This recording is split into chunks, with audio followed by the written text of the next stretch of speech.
কি মর্যাদা। কিছুদিন আগে ছিল শাহরুখ খানের সাথে কে যদি সেলফি পায় তার পাশে বসার লোক বলে কি একটা সম্মানীয় মানুষ। ভারতের প্রধানমন্ত্রীর সাথে যদি আপনি বসতে পান তাহলে আপনি কত সম্মানীয় মানুষ।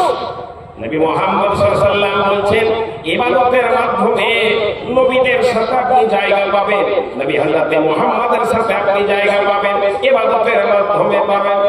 কি বলবো, চলে যাচ্ছে কেন? গান শুনবে? 25 বছরের বক্তা, এটা সব সিস্টেম জানা আছে, কিন্তু গান এই জন্য বলি না যে ধরবে যে কিয়ামতের মাঠে আল্লাহ তাআলা। আমারও জানা আছে, বেদের মেয়ে জোসনাই আমায় কথা দিয়েছে, আসি আসি বলে জোসনা ফাঁকি দিয়েছে। चार पांच का गान बोलने बस शुरू हो जाए। एक चुम्बा दे दो बदला में यूपी बिहार ले लो, दूसरा चुम्बा दे दो बदला में पंजाब हरियाणा ले लो, तीसरा चुम्बा दे दो बदला में महाराष्ट्र चंडीगढ़ ले लो। अच्छा नहीं सब गाना गोरी गोरी गाँव तेरे किसके लिए, ये सब पुरातन गाँव। अरे एखनकार गान तो आलादा, हो हो हो हो हो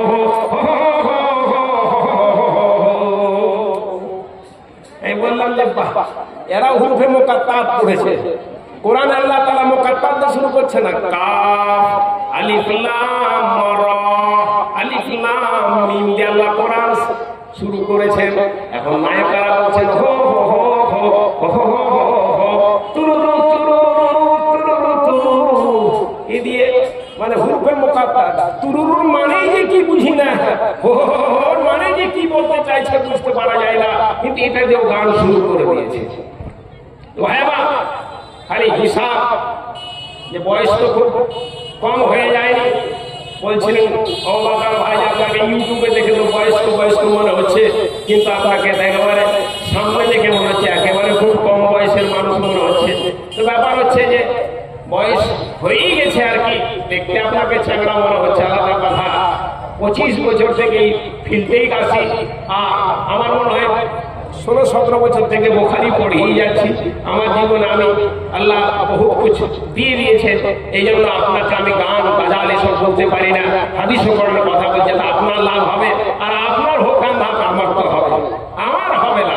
কারণ একজন মানুষ হেদায়েত পেয়ে গেলে লাভ উঠের চেয়ে বেশি লাভ আমার জন্য, আর বাকিটা তো মাল করে আছেই, বুঝতে পারবেন।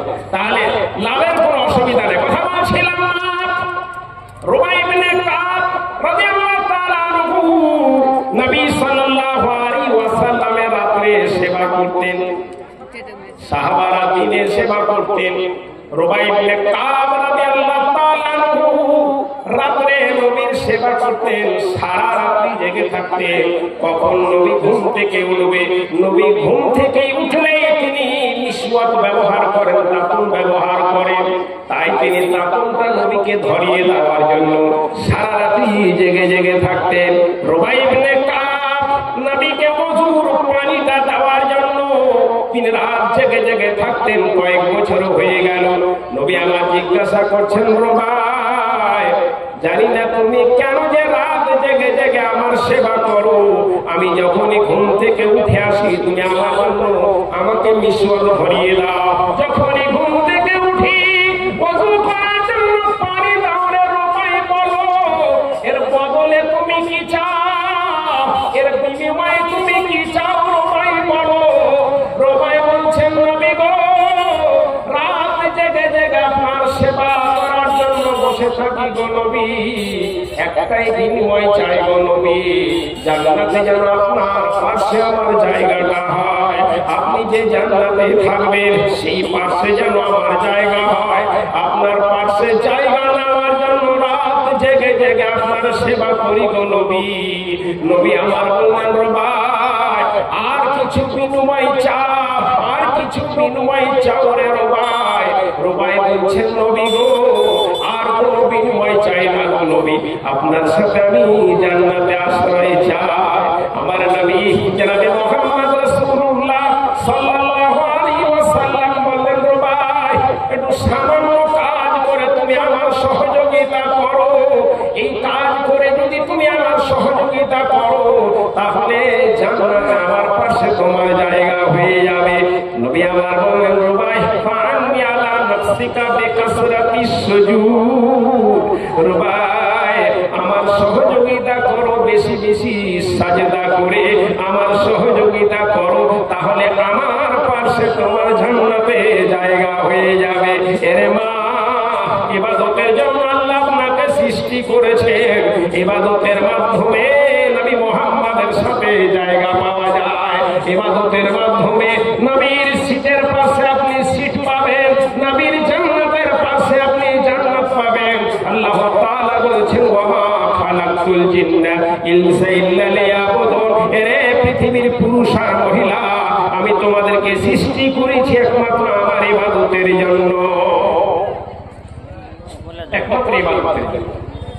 এরে মা, সারাদিন কাজ করেন, ও শাশুড়ি মা, বউ যদি কাজ কম করে কত না বৌমাকে গালি দাও, বউ যদি সামান্য অলস হয় কত না বৌমাকে গালি দাও, ঘুম থেকে বৌমা দেরিতে উঠার কারণে বউকে যে কত লাঞ্ছনা দাও, দুপুরে কিছু খাওয়ার পর বৌমা ঘুমালে বউকে যে কত রকমের কথা বলো।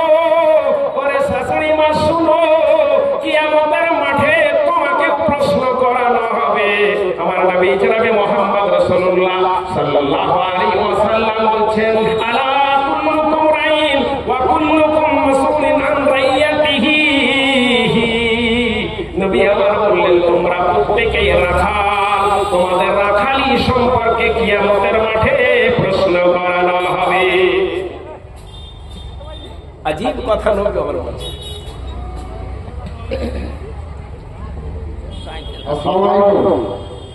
একটা সাইকেল হারিয়ে গেছে, দুটো বাচ্চা সেটা দাঁড়িয়ে আছে, অনেকক্ষণ দাঁড়িয়ে আছে, কিন্তু মানে ডিস্টার্ব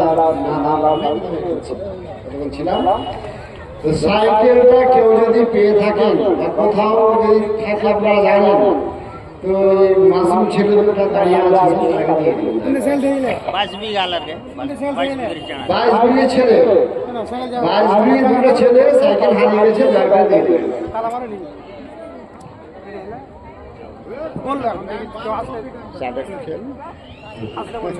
বলছিলাম যে আলা কুল্লুকুম রাইন, তোমরা প্রত্যেকেই রাখাল, তোমাদের রাখালি সম্পর্কে কিয়ামতের মাঠে প্রশ্ন করানো হবে। প্রত্যেকেই রাখাল। নবী আমার বলেন, ফাল ইমামু রাইন, ইমাম হচ্ছে রাখাল।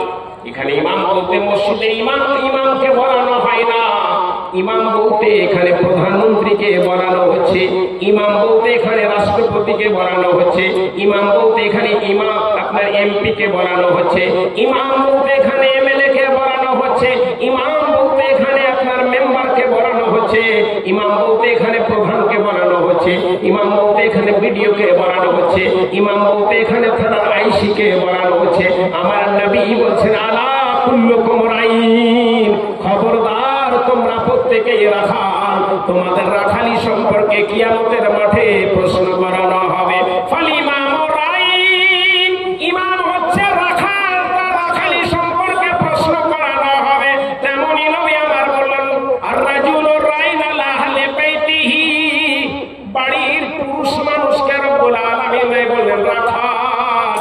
এরে পুরুষ মানুষ, তুমি তোমার বাড়ির রাখাল, তোমার বাড়ির সম্পর্কে তোমাকে প্রশ্ন করানো হবে। রাত্রে তোমার ছেলে কোথায় ঘুমায় তোমাকে প্রশ্ন করানো হবে, রাত্রে তোমার ছেলে কোথায় কি অবস্থায় থাকে তোমাকে প্রশ্ন করানো হবে, রাত্রে তোমার মেয়ে একাই ঘুমিয়ে থাকে না কাকে নিয়ে ঘুমিয়ে থাকে তোমাকে প্রশ্ন করতে হবে, তোমার ছেলে মেয়ে কি করে, তোমার স্ত্রী কি করে। আমার নবী বলছেন, ফাররাজুলু রাইন আলা আহলি বাইতিহি, বাড়ির পুরুষ তার পরিবারের রাখাল, তার রাখালি সম্পর্কে প্রশ্ন করানো হবে। তেমন ভাবে নবী আমার বলেন, আল মারআতু রাইয়াতুন ফি আহলি যাওজিহা, এরে স্ত্রী লোক তোমাকে তোমার স্বামীর পরিবারে তোমাকে রাখাল করেছে, তোমার স্বামীর পরিবার সম্পর্কে স্ত্রীকে জিজ্ঞাসা করানো হবে। ওয়া মাসউলুন আন রাইয়াতিহা, তোমার রাখালি সম্পর্কে তোমাকে প্রশ্ন করানো হবে। অন্যদিকে নবী আমার বললেন, আল্লাহ রাইন আলা আহমালে সাইয়্যিদিহি, বাড়ির চাকরকে বলল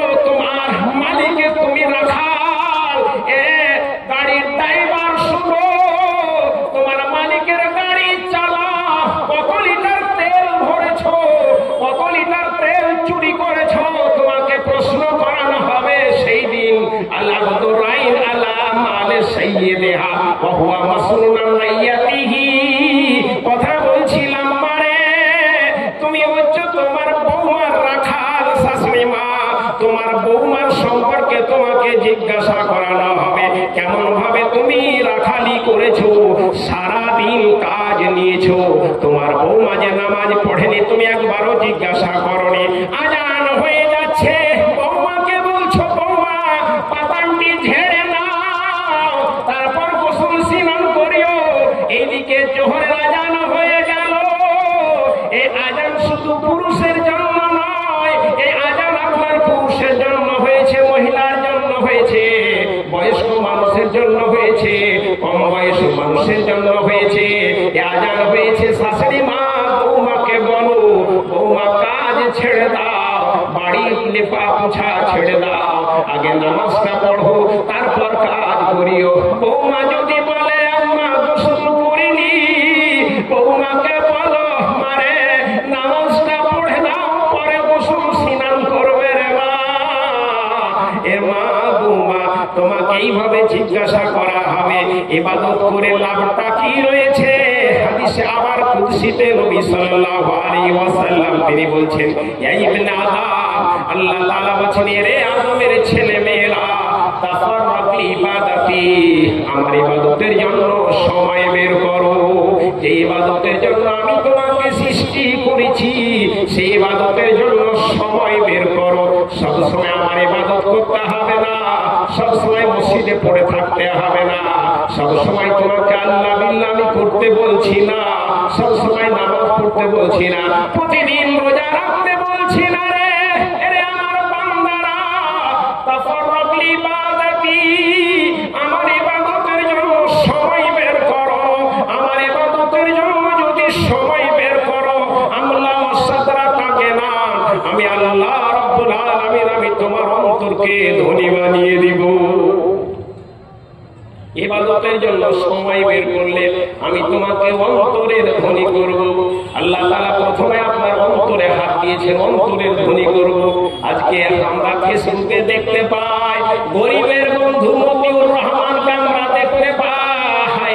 আমি দেখছিলাম মুমতাজ আলী মিটনার মাদ্রাসায় মুমতাজ সাহেবের পাশে বসে আছেন মতিউর রহমান। তিনি 50,000 টাকা দিলেন মাদ্রাসায়, 5 গাড়ি ইট দিলেন, 5 কুইন্টাল রড দিলেন। ওই এলাকায় জলসা করতে গিয়ে বলছিলাম মতিউর রহমান এই এলাকারই মানুষ, সে কি আসলেই দান করে? একজন মানুষ বলল দান তো করে উনি, কিন্তু কি করবে, 1-2 জন হয়তো হয়, প্রতিদিন 1000 করে তার বাড়িতে লোক পৌঁছে যায়, কত টাকা সে দিবে আপনি চিন্তা করে দেখুন। বাপুরে আমার অন্তরের ধনী যদি না হয় তাহলে দান করা খুব মুশকিল রয়েছে। আমি শুনছিলাম মহাকাল বনা এবং রাজারাম চক ধনী প্রকৃতির এলাকা, এখানে পয়সা যেমন রয়েছে, যেমন শিক্ষিত তেমন পয়সা রয়েছে, তবে অন্তর যদি আপনার মরা থাকে তাহলে পয়সা থেকে কোনো লাভ হবে না। রব্বুল আলামিনের নবী বলছেন, রব্বুল আলামিন নিজেই বলছেন, ইয়া ইবনে আদম, এর আদমের ছেলে মেয়েরা তাফাররাক ইবাদাতি, আমার ইবাদতের জন্য সময় বের করো। লাভ কি হবে? রব্বুল আলামিন বলছেন আল্লাহ সাদরাকা না, আমি তোমাকে অন্তরের ধনী করে দেব, অন্তরের ধনী করে দেব। তার পরক্ষণে আবার রব্বুল আলামিন বলছেন ওয়াসুদ্দা ফাকরাকা, তোমার গরিবি দূর করে দিব। ইবাদতের জন্য সময় বের করো, শুধু অন্তরের ধনী করবো না, তোমার গরিবি দূর করে দেব, অভাব মিটিয়ে দেব। অভাব করে কোন জিনিস তোমার বাড়িতে আমি রাখবো না। আজ অভাব মিটে না, প্রতি রাতে জলসা করে 10,000 15,000 টাকা আসে, তা অভাব মিটে না, অভাব মিটে না। কারণটা কি? রব্বুল আলামিন বললেন আমরা সাদরাকা বিনার অন্তরের ধনী করব এবং গরিবি মিটিয়ে দিব। তারপরে রব্বুল আলামিন বলছেন এরে ইবনে আদম, এর আদমের ছেলে মেয়েরা শোনো, যদি আমার ইবাদতের জন্য সময় বের না করো, ওয়াইল্লাম তাফাল, আমার ইবাদতের জন্য যদি সময় বের না করো, রব্বুল আলামিন বলছেন মালাকু ইয়াদাকা শুগলা, তোমার হাতে আমি কাজ পরিপূর্ণ করে দেব। আমার ইবাদত যদি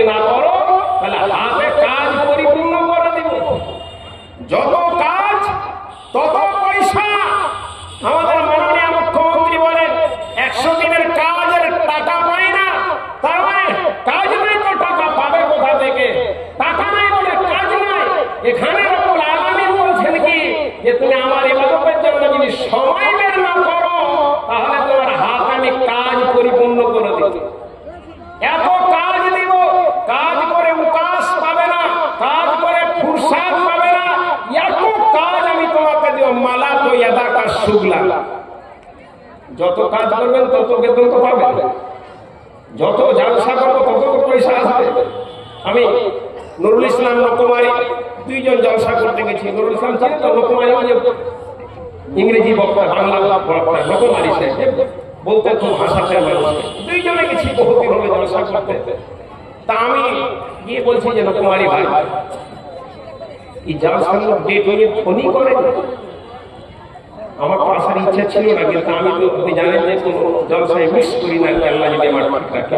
আজ পর্যন্ত কোনো জলসা আমার মিক্স নাই, শুধু একটাই জলসা মিক্স হয়েছিল, সেটা আপনার ডায়রিয়া হয়েছিল অনেকদিন আগে, জলসা মিক্স হয়েছিল। তারপর এই ভাইয়ের ওই যে ওবায়দুল্লাহ সাহেব আটিয়াতে থাকতেন, ওইখানে জলসার ডেট আর আমার ডায়রিয়া অবস্থা, তবুও আমাকে গাড়িতে করে নিয়ে গেছে। কত বছর কাপাসিয়া আমার সেঞ্চুরি পড়েছে। কাপাসিয়া জানেন তো, ইটাহার কাপাসিয়া অঞ্চল গ্রাম, ওখানে 100টা জলসা আমার হয়েছে, গতবার সেঞ্চুরি পড়েছে।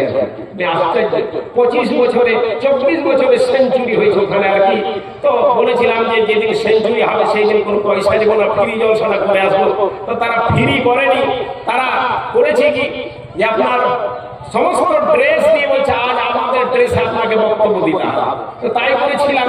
তো ভাই আমার যেই দিন আমার 99টা জলসা কাপাসিয়াতে হবে, সেই দিন আমি ইটাহারের মারনাই হসপিটালে ভর্তি আছি, আমার পাতলা পায়খানা শুরু হয়েছে। আর ওই দিনে জলসার ডেট কাপাসিয়ার লোক বলছে যে জলসা করবাই হবে, করবাই হবে জলসা। হসপিটাল থেকে আপনার স্লাইন হাতে দেওয়া আছে, গাড়িতে করে নিয়ে ডাক্তার বললো যে এই হসপিটাল থেকে নিয়ে যাচ্ছেন, আবার ওনাকে হসপিটালে পৌঁছাতে হবে, 3 ঘন্টার জন্য আপনাকে দিলাম। তাই বললাম যে ইঞ্জেকশন করে, যদি আবার স্টেজে আবার পায়খানা শুরু হয়ে যায় তাহলে তো বড় অসম্মান হয়ে যাবে। এমন একটা অসুখ ওটা যেটা বলার নাই, অতএব এমন ভাবে ইঞ্জেকশন করে যে এটা না হয়, বলছে যে ইঞ্জেকশন কেন সব পট্টি মেরে দিব আপনাকে, এমন করে 3 ঘন্টা আমি আপনাকে পাঠাচ্ছি আর কি। যাই হোক, তো এই অবস্থা কাপাসিয়া 100টা পড়েছে। তো আমার জীবনে জলসা কোনদিন লস হয়নি। তো ভাই আটিয়াতে জলসা করতে গিয়ে গাড়িতে করে নিয়ে গেছে, হাঁট চলতে পারছি না আর কি, তবু স্টেজে উঠেছি। তো যত জলসা লোকমালিকে বলছে আমার আসার ইচ্ছা ছিল না, ফোনও করে না কখন ডেট নিয়েছে। তাই বলছে যে আমি আসছিলাম না ভাই।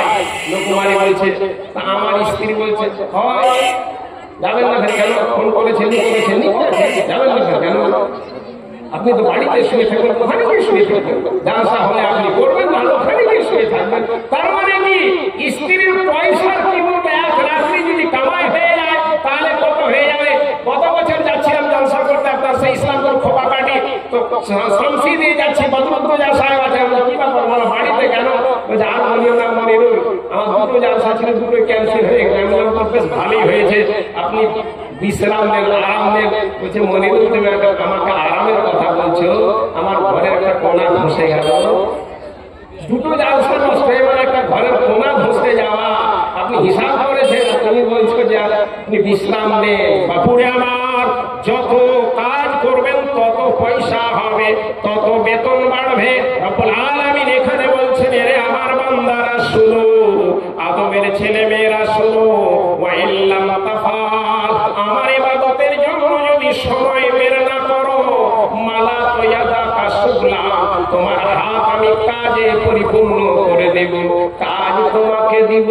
যত কাজ করবে তত বেতন পাবে, যত হাজিরা করবে তত বেতন বাড়বে। আজ পর্যন্ত 5,000 টাকা ছিল মাস, 15,000 হয়ে যাবে, 20,000 হয়ে যাবে, 30,000 করে বাড়িতে টাকা পাঠাবে। যত হাজিরা তত বেতন বেশি হবে, ওভার ডিউটি করবে কাজ পাবে, বেতন বেশি হবে। রব্বুল আলামিন বলছেন যদি তুমি আমার ইবাদতের জন্য সময় বের না করো, হাতে কাজ দিব, তবে রব্বুল আলামিন বলছেন ওয়ালা আশুদ্দা ফাকরাকা, তোমার গরিবি দূর করব না। কাজ দিব তবে গরিবি দূর করব না। মালা তয়াদা কাসুলান, হাতে কাজ পরিপূর্ণ করে দিব, তবে গরিবি তোমার দূর করব না। রব্বুল আলামিনকে গরিব বানাতে সময় লাগে না। এমন একটা অসুখ আপনাকে দিয়ে দিল, আপনার বাপ প্যারালাইসিসের বেমারি হয়ে গেল, 3 ভাই মিলে 14 গোষ্ঠী মিলে কামাই করো, তোমার বাপকে আইসিইউতে ভর্তি করা আছে, আছে, 10 দিন পর সে মারা গেল, বাড়ি ভিটা সব বিক্রি করে মারা গেল। তারপর তোমার মা তোমার বাবার সঙ্গে সেও প্যারালাইসিস হয়ে গেল, আপনার স্টক হয়ে গেল। ই মরতে মরে না, রাস্তাও ছাড়ে না। পাড়ার লোকেরা বলে কত কৃপণ দেখো মাটাকে, আমি পেটি ওষুধ খাওয়াচ্ছে, ভালো ট্রিটমেন্ট করে না। আপনি চক্ষু লজ্জাতে গেলেন আপনি হসপিটালে নার্সিং হোমে ভর্তি করতে, ওখানে গিয়ে আপনার 25,000 30,000 50,000 করে রাত আপনার যায়, 14 গোষ্ঠী কামাই করেও কাজ হয় না, সমস্ত ভিটা বাড়ি শেষ হয়ে গেল। সেই দিন তোমার মা দুনিয়া ছেড়ে চলে গেল। রব্বুল আলামিন বললেন ইবনে আদম, এরা তোমার ছেলে মেয়েরা আমার ইবাদতের জন্য সময় বের করো, তোমাকে অন্তরের ধনী করে দিব, এবং শুধু অন্তরের ধনী নয়, ওয়াসুদ্দা ফাকরাকা, তোমার গরিবি মিটিয়ে দিব। যদি তুমি আমার ইবাদতের জন্য সময় বের না করো, হাতে কাজ দিব, তবে লাভ কিছু হবে না। ওয়ালাম আশুদ্দা ফাকরাকা, তোমার গরিবি দূর হবে না।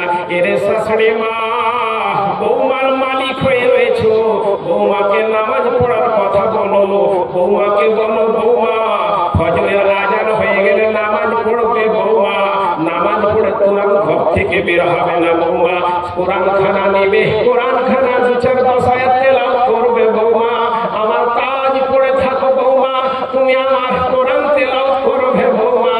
ওরে মা বলে আমার নবী জনাবে মুহাম্মদ রাসূলুল্লাহ সাল্লাল্লাহু আলাইহি ওয়াসাল্লাম বলছেন, যেই বাড়িতে সূরা বাকারা তেলাওয়াত হয় ওই বাড়িতে শয়তান আশ্রয় পায় না। এই বাড়িতে শয়তান কিভাবে যায়, আমি মনিরুল মাওলানা জলসা করতেছিলাম সকালবেলাতে, রাত্রি আমি এখনই বেরিয়ে যাব, স্টেজ থেকে নেবে, এই জায়গা থেকে শয়তান আমার পিছন ধরে নেবে, আমার পিছন কুকুরের মতো চলতে শুরু হয়ে যাবে। আমি যেভাবে যাচ্ছি, যত দ্রুত বেগে আমার 4 চাকা যাবে, শয়তান তত দ্রুত বেগে আমার গাড়ির পিছন পিছন যাবে। বাড়ি থেকে আমি নামলাম, বাড়িতে আমার স্ত্রী দরজা খুললো, দরজা খোলার সাথে সাথে আমি বাড়িতে যখনই প্রবেশ করলাম, শয়তান আমার সাথে সাথে প্রবেশ করে গেল। আমি বিছানায় ঘুমালাম, শয়তান আমার পাশে ঘুমিয়ে গেল, ঘুমিয়ে আমার স্ত্রীর সাথে সম্পর্ক করলাম, আমার স্ত্রীর সাথে শয়তান সম্পর্ক করে নিল। শয়তান বলবে থাকার জায়গা পেয়েছি, ঘুমার জায়গা পেয়েছি, সাথে স্ত্রীও পেয়ে গেছি, খাবারটা এবার পেলেই কাজ হয়ে যাবে। আমি যখন খেতে বসলাম, বিসমিল্লাহ বলতে ভুলে গেলাম, শয়তান আমার খাওয়াতে শরীক হয়ে গেল। এবার শয়তান বলল, আমি এত সুন্দর বাড়ি পেয়েছি, এত সুন্দর বিছানা পেয়েছি, এত সুন্দর স্ত্রী পেয়েছি, এত সুন্দর খাবার পেয়েছি, আমি আর বাড়ি ছেড়ে যাব না।